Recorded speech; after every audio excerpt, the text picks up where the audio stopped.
What's up, everybody? Identity tapping in with y'all today, man. Thank y'all for tuning in. Let's get into it. First victory of the year on the line. Goff's got it. Back, looks, throws, ends up. Yes! Caught! Touchdown, Detroit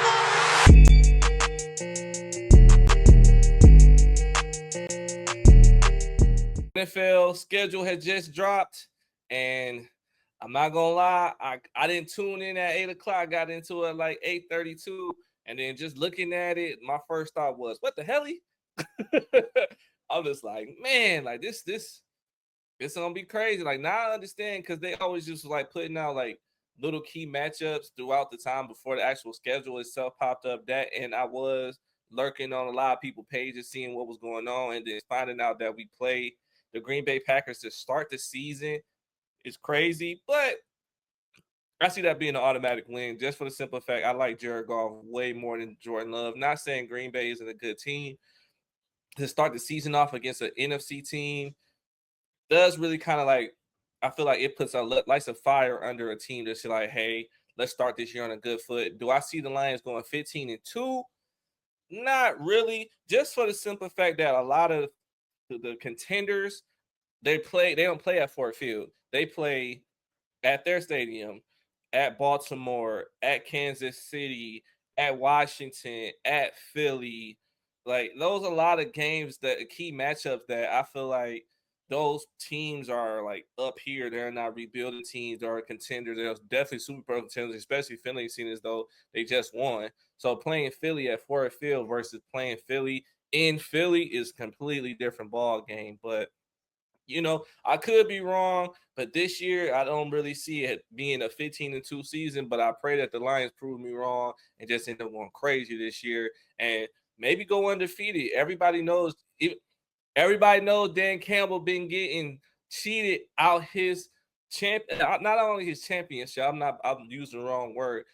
Dan Campbell has been getting played on Coach of the Year. Dan Campbell has deserved Coach of the Year at least twice.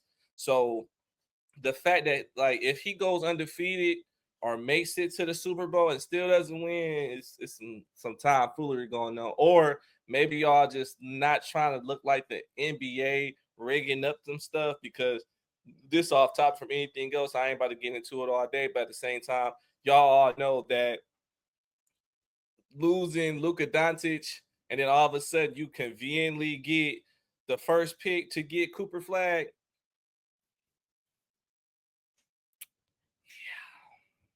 I don't think the NBA hiding no more, but y'all just trying to get ratings. But it is what it is. But let's get into it. So, as I said previously, September 7th, Green Bay Packers.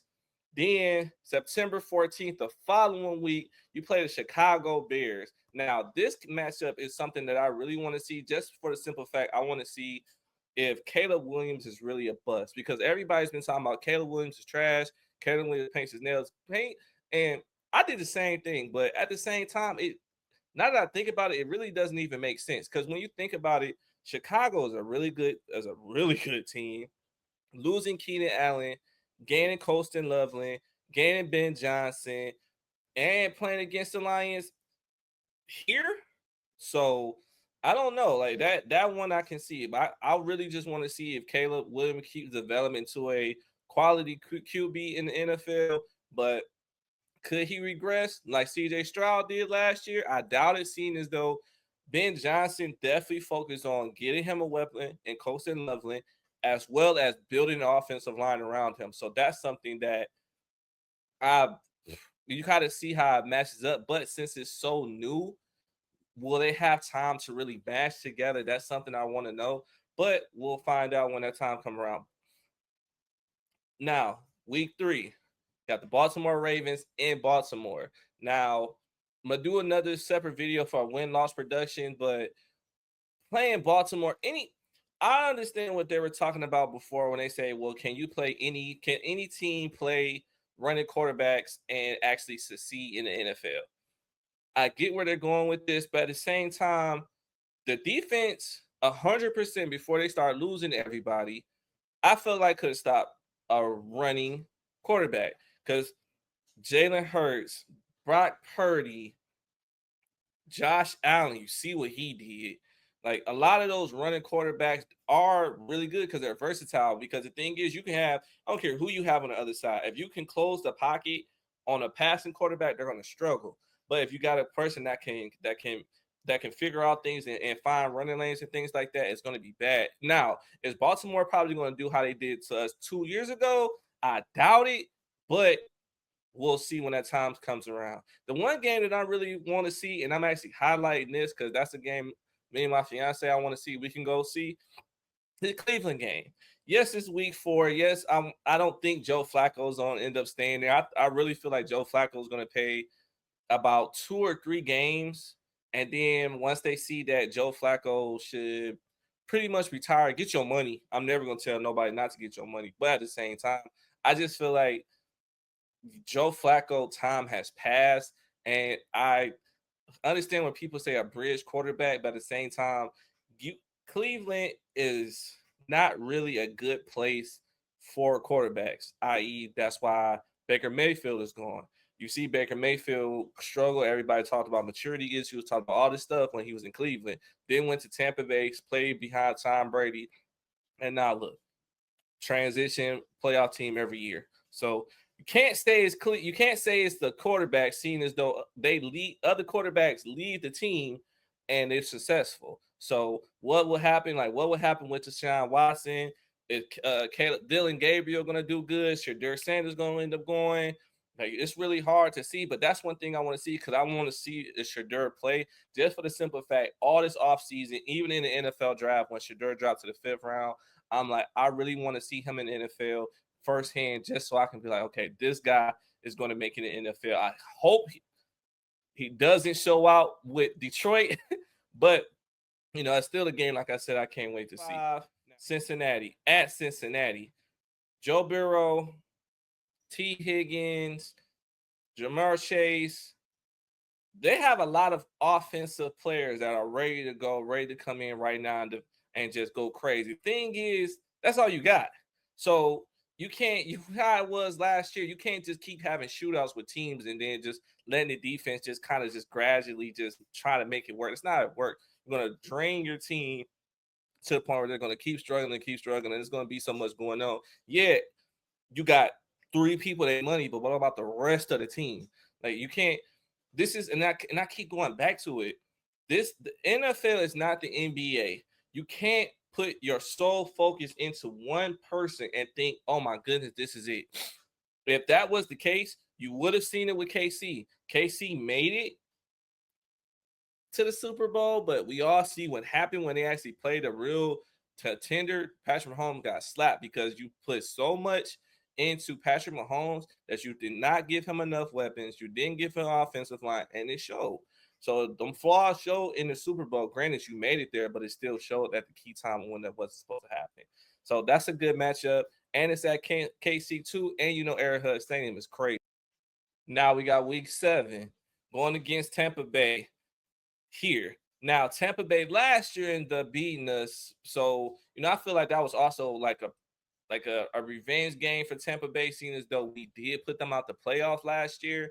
So, but this year, getting Shiloh, Baker Mayfield still going up like this. I just was talking about him earlier. It's kind of hard to sit here and be like, okay, I don't really feel like this team is going to keep going forward. No, that team is literally building around, especially if they get Chris Godwin back who ended up leaving early because of an injury. So if you're able to get that back on top of it, you got an offense and a defense. So that team is definitely going to be scary.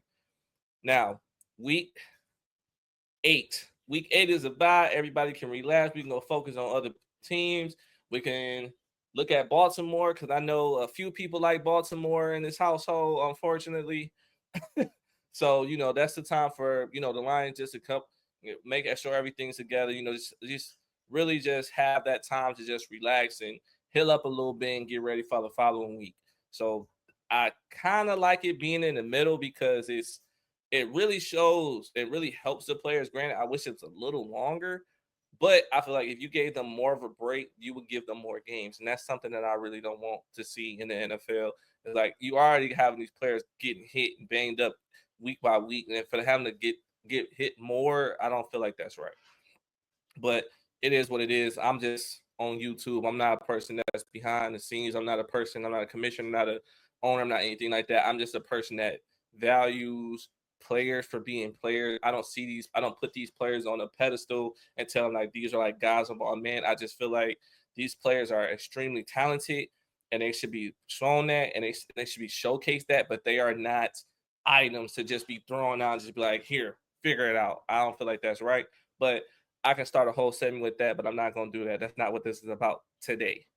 Now, go on to week 9. Now, week 9, Minnesota Vikings here. Now, Minnesota, they're still having that QB carousel thing that's not really making sense to me. Is Aaron Rodgers going to go there? JJ McCarthy's going to end up playing? Don't really know what's going to happen with them. So it's really hard to talk about Minnesota because a team is built around a QB, but it's hard to build around a QB and you're still going through who's going to be the starting QB. So it could be JJ McCartney or it could be Aaron Rodgers. It could be so many other people because they let Sam Darnold go. He ended up going to Seattle.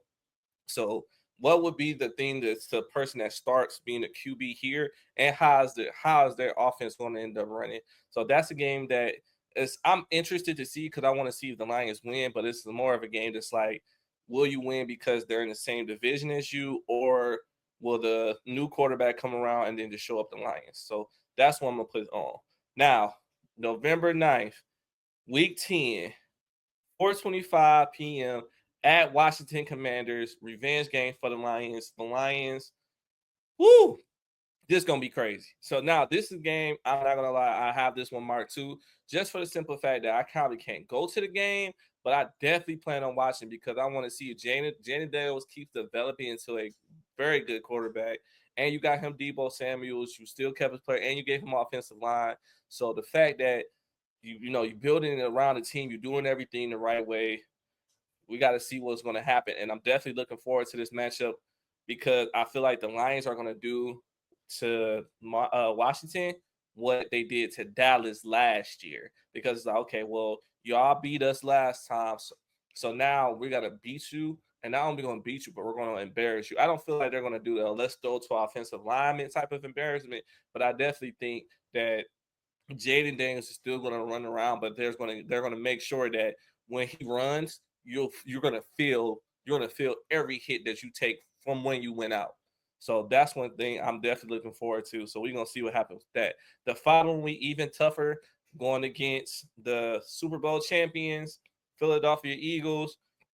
Jalen Hurts, Saquon, don't even have to talk about this team. Like this is a matchup that I don't want to watch, but I might watch it with like a little bit of wine and a little some alcohol. Something might hit a bar just to see how the game's going to work. Because I feel like this game is going to be definitely good, but it's more of a let's see. But this is the game that I'm just more of. Are the Philadelphia Eagles still the same Super Bowl defending champions as they are last year, or are they going to fall back a little bit? So we're going to see about that one. The following week, New York Giants, Russell Wilson, got the most respect for you, man. I love this man. Never had the opportunity to meet him, but I definitely love him as a player. Thing is, they're kind of going through the same thing. It's like, what's going on with the QB? Because is it Jason Dart? Is it Russell Wilson? Like, what are you going to do as far as that? Especially when this gets so much later into the season, because we all know that when you're going to kind of focus on your thing is like, okay, like we lost a whole bunch of games, so we're just going to start the rookie and let him develop, or hey, we're winning, so let's keep this guy going like this. Or you can do something weird what Steelers did last year and, oh, let's keep moving this player, oh, let's take him out, put him in, take him out, put this in. That never really made sense to me either. All you Philly fans that watch this, if y'all could put in the comments about why Mike Tomlin did that, I would love to hear it because it made no sense to me why you would do something like that. Now we back to week 13 going against Green Bay again. Same thing. So it's more of a, NFC division rival. Everybody's still going to play. It's like, now are you playing to get a playoff spot or are you playing to get a draft pick? Now, both these teams being as good as they are, I'm pretty sure they're not going to be playing for draft pick. So it's like, hey, it's going to be a good matchup. But like I said, every time I like Jared Goff over Jordan Love. I like the Lions over Green Bay, but it's still going to be a good matchup because you already know any division team, when they go against each other, is good. That's why Cleveland against Pittsburgh is always something. That's always a thing because people are, oh man, Cleveland is horrible, Pittsburgh is good, but you see every time they play, even when they had Jameis Winston, the team itself, for some reason, when you play division rivals, they just play better. Why? How? I can't answer that question. I've never been on the field, but y'all see it. We can just run the tape on any game that y'all seen last year, and you can tell that when you play a division rival, you play 10 times harder. Why? I have no idea, but it is what it is. But I definitely look forward to seeing this game over any game just because I'm a fan of football and I love watching the Cheese Graders and everybody talk about Green Bay. It's just a beautiful thing to see. Now, one thing that hasn't happened in years, I cannot wait to see this. Now, the Dallas Cowboys actually playing the Lions in Ford Field. I can't even think about the last time this happened. Like, it's just been crazy. Like, every time people play Dallas, the Detroit Lions, let me stop saying people. Detroit Lions play Dallas. They played them in Dallas. So now Dallas Cowboys are coming here. I definitely see that game being good, but I don't see them blowing out Dallas the same way they did last year, especially if Dak Prescott comes back and all the injured players from the Lions and the Cowboys end up coming back. I see that actually being pretty good. Do I see it being like a huge blowout like we did against Jacksonville and Dallas last year? No, but I definitely see it being a fight just for the simple fact that you're in the 14th week and that, everybody, like I said, you're playing for the playoff spot. So it's like you win, you get in, you lose, you out. So everybody has a reason to play a little tougher around that time. So it's losing up. Now, week 15, Los Angeles Rams at Los Angeles. So good matchup. Matthew Stafford, I'll never hate on you because I definitely think you're a damn good QB. But playing the Rams with Devontae Adams, Puka Nacua, all these good players over here. Even though they say Matthew Stafford's going like this, I personally don't see it. I just think he's getting a little older, so it's starting to show. It's starting to show a little more. I think those injuries are catching up to him, but it still doesn't take away from the fact that he's still a damn good QB. So I'm curious to know what's going to happen with him, but we're going to see. Now, week 16, December 21st, Pittsburgh Steelers. I'm not going to lie. This game I probably don't even care about. Just for the simple fact I didn't repeated it so many times with New York and Cleveland and a lot of other teams. Like, I don't know what they're doing with their QBs. Like, I don't know. Like, I can't even think about the guy that Pittsburgh got. And Mike Tomlin was doing all this talking about Shedeur and how good of a player he was, how capable at the end. Had an interview, he was doing all this riffing around, and I'm like, blah, blah, blah. But I'm more like, if he was this good of a person, he's this good of a player, he's this good of an individual, you think he didn't see, why don't y'all take a chance on him? This is the only thing that doesn't make any sense to me is because I'm not going to get into it for too long. I'm just curious to know, like, what is it that y'all got against the Sanders last name that y'all always do this? That y'all not always do this, something that y'all decided to do this year. And like, do you hate his father so much that you would screw the sons? Is that what it is? Because if that's the case, Dion ain't got nothing to do with Shedeur and Shiloh. So why show them up? Because I'm gonna punish your father? He ain't got nothing to do with that. Even though they say the sins of the father go to the son, but at the same time, that's not right. That's not fair. That's not something that should be done, but it's definitely looking like it. That's why I said when every time if Shedeur starts and he wins, I'm literally gonna buy a jersey and do this every time and just brag because y'all missed out. You let him drop to the 5th round. For what? Because you want to show up the father because his father is cocky? Okay, so what? He's like, his kids are cocky too. Then show me one video. Send me a link. I have a comment section. Send me a link. Show me one thing that showed that these players, that Shiloh and Shedeur are cocky players. They're not cocky. They're confident. I'm the same way. When people, I'm a damn good driver. I know how to drive. And somebody would tell me I'm a horrible driver, I'm going crazy. Like, man, don't you ever question my skills? You know, I'm cut like that. What the hell? What you talking to? Who you're talking to? You know what you're talking about? I can get in the car right now. So the fact that you're sitting here telling them that, oh, they're too cocky for this, no, that's BS. It's something else going on with that, and I wish somebody would tell me because, in my personal opinion, it's looking like y'all just hate confident black men. But I could be wrong. But that's just what I see with my own 2 eyes. So it is what it is. But I definitely see this being the dub. But I'm not going to address all the other stuff, win-loss predictions right now. I'm going to just do another video later on. But now let's move on. Week 17, Minnesota again. Still, it's going to be on Netflix, Christmas Day. Definitely going to see it. Definitely going to have a good Christmas this year. We're going to see what happens with that.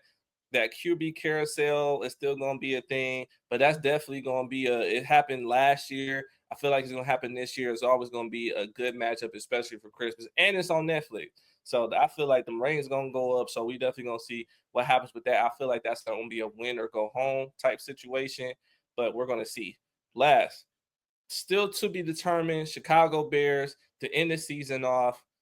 And kind of what I said previously, what will Caleb Williams look like when it's that time? How will the teams handle? Will Aleem McNeil come back for the Lions and a lot of these other players come? And how would healthy teams match up? Because as I said, look, you can not take my word for it. You can look it up yourself if you don't believe me. But if you were to put the Chicago Bears roster with the Detroit Lions roster, who you think head up would win? Think about it amongst yourself. Like I said, I have a comment section. Tell me what you think. Detroit Lions and the Chicago Bears have the second toughest schedule in the NFL. They're both tied. New York has it first. Detroit and Chicago are tied for second. So my thing is, will this matchup be same thing I said with Minnesota? Will that be a play and you get in the playoffs, or you lose, you get knocked out the playoffs, you go home early? So that's more of a thing that I'm trying to see. But like I said, I can't hate on Caleb Williams because I haven't seen enough to say he's trash or not. So maybe this is the year that I can actually really pay attention and be like, okay, yeah, he's a damn good QB, because I never really saw him at USC. I was more of I seen him at USC and I didn't see the hype. I didn't see the hype with Josh Rosen. I didn't see the hype with a lot of players that they said were going to be good. But he went first. He might end up being something. I don't know, but we've got time to see. But this is all the weeks. What do y'all think is going to happen? The schedule has just dropped. I'm curious to know what everybody else thinks, man. This is the schedule for this year. What's y'all win and loss scenarios? Got a comment section for a reason, man. I thank y'all for tuning in. Like and subscribe. Thank God Almighty, like to subscribe. Peace, y'all.